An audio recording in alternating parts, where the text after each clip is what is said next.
చెన్నూరులో మంత్రి వివేక్ ప్రజాస్వామ్యాన్ని కూని చేస్తూ ఉన్నాడు. ముఖ్యంగా చెన్నూరు నియోజకవర్గ ప్రజానీకం కేతన్పల్లి మున్సిపాలిటీ పరిధిలో భారత రాష్ట్ర సమితికి మరియు సిపిఐకి కలిపి సంయుక్తంగా 22 స్థానాలకు గాను 14 స్థానాలు మున్సిపల్ ఎన్నికల్లో కట్టబెడితే వాళ్ళందరూ కూడా మా అభ్యర్థులు గెలిచినటువంటి కౌన్సిలర్లంతా కూడా భద్రాచలంలో సీతారాముల వారి దర్శనానికి పోయి అక్కడ ఉంటే ఈరోజు పోలీసులు అదేవిధంగా కాంగ్రెస్ పార్టీ నాయకులు వెళ్ళి వాళ్ళు ఉన్నటువంటి చోట దాడి చేసి ఏదో రకంగా వాళ్ళని భయభ్రాంతులకు గురి చేసి ప్రలోభ పెట్టైనా సరే ఆ శిబిరంలో నుండి కొంతమందిని తీసుకుపోవాలనేటటువంటి కుట్ర చేసినారు.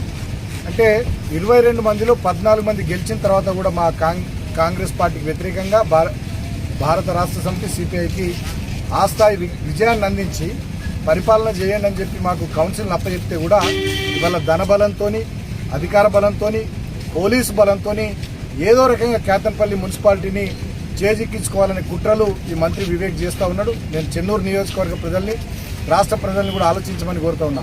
22 స్థానాల్లో 14 స్థానాలు 10 బీఆర్ఎస్కు 4 సిపిఐకి కేటాయించి ఆశీర్వాదం ఇచ్చి మీరు కౌన్సిల్ను మంచిగా పరిపాలన అందించి ప్రజలకు మంచి చేయండి అని చెప్పి కేతన్పల్లి మున్సిపాలిటీని మాకు కట్టబెడితే దుర్మార్గంగా అధికారాన్ని అడ్డం పెట్టుకొని డబ్బులను అడ్డం పెట్టుకొని కోట్లాది రూపాయలు వెదజల్లి పోలీస్ వ్యవస్థను వాడి ఏదో రకంగా కేతన్పల్లి మున్సిపాలిటీని చేజిక్కించుకోవాలనే ప్రజా తీర్పుకు వ్యతిరేకమైనటువంటి చర్యలకు ఇవాళ మంత్రి వివేక్ పాల్పడుతుండడం నిజంగా దురదృష్టకరం.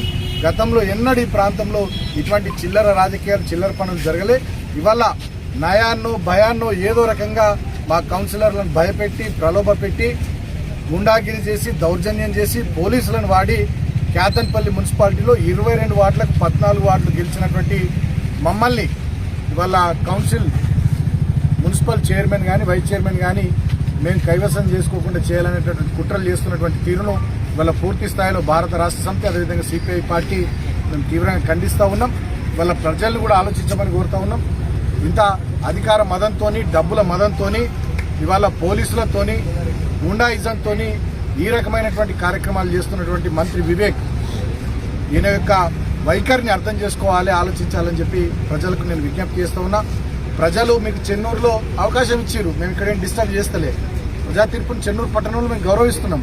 అదేవిధంగా కేతన్పల్లి మున్సిపాలిటీలో అక్కడ ప్రజలించినటువంటి తీర్పును కూడా మీరు గౌరవించాలి. సంస్కారం, అది సంప్రదాయం.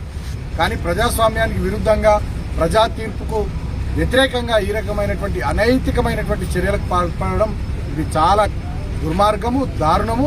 నియోజకవర్గ ప్రజలు రాష్ట్ర ప్రజలు దీన్ని ముక్త కంఠంతో ఖండించాల్సిందిగా నేను కోరుతా ఉన్నా. మీకు కోర్టులు ఉంటే ఆ కోర్టులను వాడి చెన్నూరు నియోజకవర్గంలో ఒక ఫ్యాక్టరీని పెట్టండి.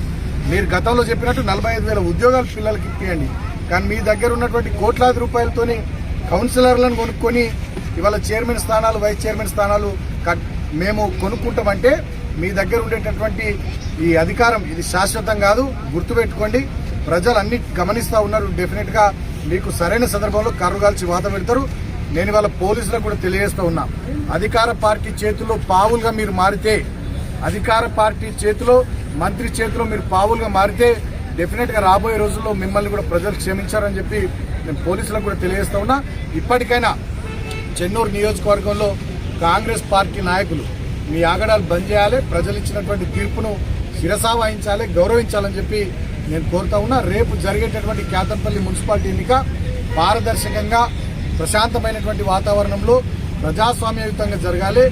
ఏదైనా జరగరాంది జరిగితే డెఫినెట్గా అది పూర్తి స్థాయిలో మంత్రి వివేక్కి బాధ్యత అవుతుంది తప్ప మాది కాదు అనేటటువంటి విషయాన్ని కూడా ఈ సందర్భంగా నేను తెలియజేస్తూ ఉన్నా. జై తెలంగాణ, జై తెలంగాణ.